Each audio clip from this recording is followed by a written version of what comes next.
Отарлық топонимика атауы өзгертілген қалаларымыздың мысалдарын талдап, тарихи аутентивті атауларды қайтару неліктен кезек күттірмейтін шешілуі тиіс экзистенциалды мәселе екенін ашып көрсетейік. Атау құр дыбыс емес. Атау бұл меншік құқығы. Жаулап алушы жеріңнің атын өзгерткенде картадағы жазуды сызып қана қоймайды. Ол бұдан да қатыгез әрекетке барады. Ол бұл жердің бұрынғы бейнесі енді жоқ, бұл енді менің жерім деп жар салады. Оның дәлелі картаға таңбаланып, бұйрықпен бекітіліп, оқулыққа енген жаңа атау. Балаларың мұны бұлтартпас факт ретінде оқиды. Олардың балалары да солай етеді. Ал 3 ұрпақ алмасқан соң бұл жердің бұрын басқаша аталғанын ешкім есіне де алмайды. Бұл жердің басқа тарихы болғанын да, тіпті мұнда басқа халық өмір сүргенін де ұмытады. Топонимика жер бетіне қашалып жазылған саяси құжат. Сандар мен қалаларға көшпес бұрын осыны ұғынып алу өте маңызды.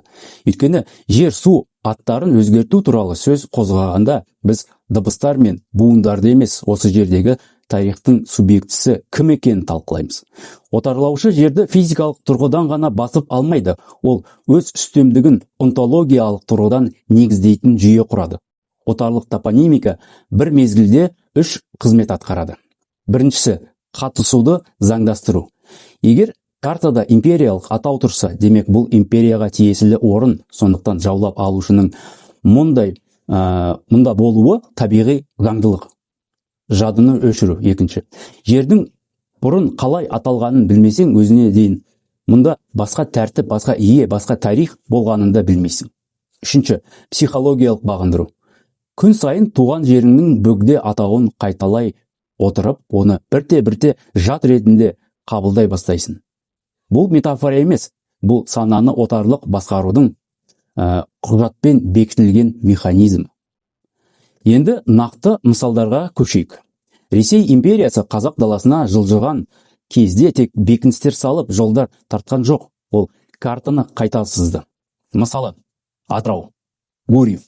1640 жылы орыс көпесі Гурий Назарьев Жайық өзенінің Каспий теңізіне құяр сағасында бекініс қалашығын салды. Өзен мен теңіз ұласатын мыңдаған жылдар бойы қазақтар мекен етіп, Атырау, Саға, Атырау сулар тоғысатын жер деп өз атымен атаған кеңістікте. 1734 жылы бұл жер ресми түрде көпестер отбасының басшысы құрметіне Гурьев деп аталды. Шайқастағы жеңістің немесе патшаның құрметіне емес, балық пен тұз іздеп келген саудагердің атына берілді. Логика қарапайым. Кім бірінші келді, сол атау береді. Оған дейін осында өмір сүрген қазақтар бұл жүйеге кірмей қалды. Қала өзінің төл атауын тек 1992 жылдың ақпанында ғана қайтарып алды. Қызылорда, Ақмешіт, Перовск. Империялық атау беру механизмі мінсіз жұмыс істеді. Бекініс саласың ба, оны өз әулиеңнің немесе генералыңның атымен атайсың. Осылайша 1853 жылы қазақтың Ақмешіт бекінісі Форт Перовск болып өзгертілді. Бекіністі шабуылмен басып алған Орынбор өлкесінің генерал-губернаторы Василий Перовскийдің құрметіне. Мешіттің аты, оған иелік еткен халықтың аты, бұлардың енді еш маңызы жоқ. 1925 жылы қала Қазақ автономиялық республикасының астанасы болғанда ғана Қызылорда атауын алды. Бірақ бұл да аутентивті атау емес, солай ғой.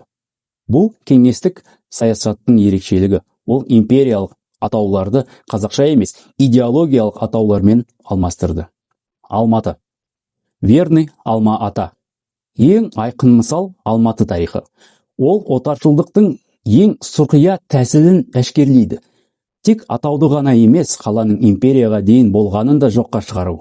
1854 жылы император 1 Николай бекіністі Верный деп атауға бұйрық берді. Алайда 1980 жылы осы жаңа бекініс орнынан 10-11 ғасырдағы ұста дүкенінің қалдықтары мен соғылған жері нақты көрсетілген 13 ғасырдың күміс тиындары табылды.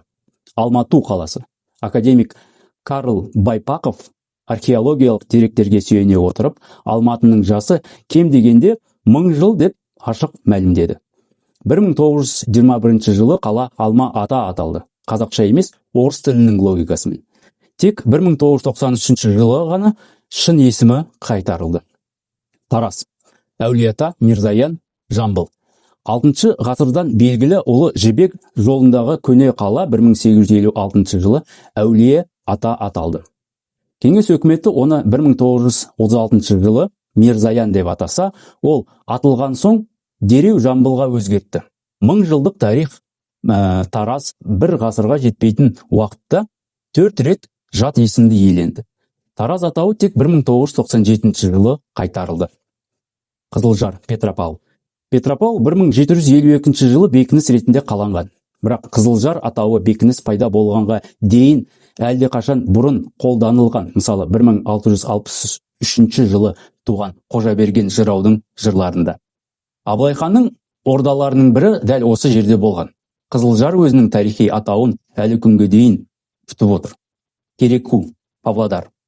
Павлодар 1861 жылы император 2 Александрдың жаңа туған ұлы князь Павелдің құрметіне аталды. Алайда дерек көздерде кездесетін байырғы атауы Кереку, Кереку жар. Жер су атауы орта ғасырларда болған. Бұл отарлаудың тереңірек жүргенін көрсетеді. Жаулап алушы неғұрлым ерте келсе, оған дейінгі тарих соғұрлым түбегейлі өшіріледі. Сарбай, Рудный. Рудный 1957 жылы қазақтың Сарбай шатқалының орнында пайда болды.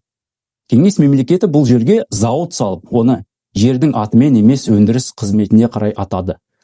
Жер цехқа айналып, цех атауы жер атауын алмастырды. Алтай, Зыряновск. 1791 жылы кенші Герасим Зырянов кеніш ашқаннан кейін оның есімі қазақ жеріне жеке меншіктей таңылды. Тек 2018 жылы ғана қала Алтай болып өзгертілді. Енді топонимика туралы кез келген пікір таласта туындайтын баяғы сұраққа келейік. Бізде басқа проблема жоқ па? Экономика, жемқорлық, жолдар, медицина бұдан басқа айналысатын іс қалмады ма деген. Бұған берер жауабымыз нақты. Иә, проблемалар бар. Шешуді қажет ететін шын мәніндегі күрделі мәселелер жетерлік, бірақ біз неліктен топонимикаға маңызды емес мәселе ретінде қарауымыз керек. Дәл осы себепті топонимика тізімнің соңында емес, оның негізінде тұруы тиіс. Өйткені біз бұл жерді балаларымызға қалдырамыз. Мәселе олардың қалаға дейін жақсы жолмен жететінде ғана емес, мәселе бұл қаланың қалай аталатынында және ол атау оларға өздерінің кім екенін, бұл жердің кімге тиесілі екенін ұқтыратынында.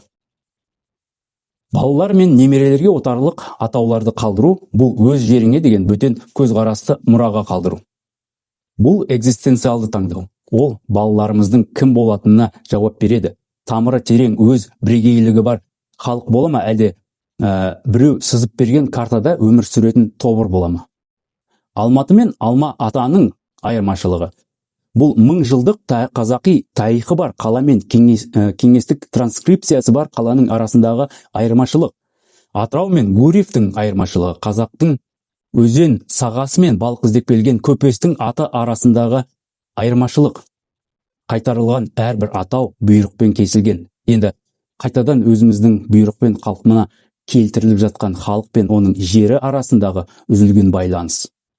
Қазақстан бұл жолдың бір бөлігін жүріп өтті. Алматы өз атын қайтарды. Тараз да, Атырау да өз есімімен қауышты. Бірақ Қызылжар әлі күтіп тұр. Кереку күтіп тұр. Сарбай күтіп тұр. Олар күтіп тұрғанда ел картасы ішінара бөтен құжат болып қала бермек.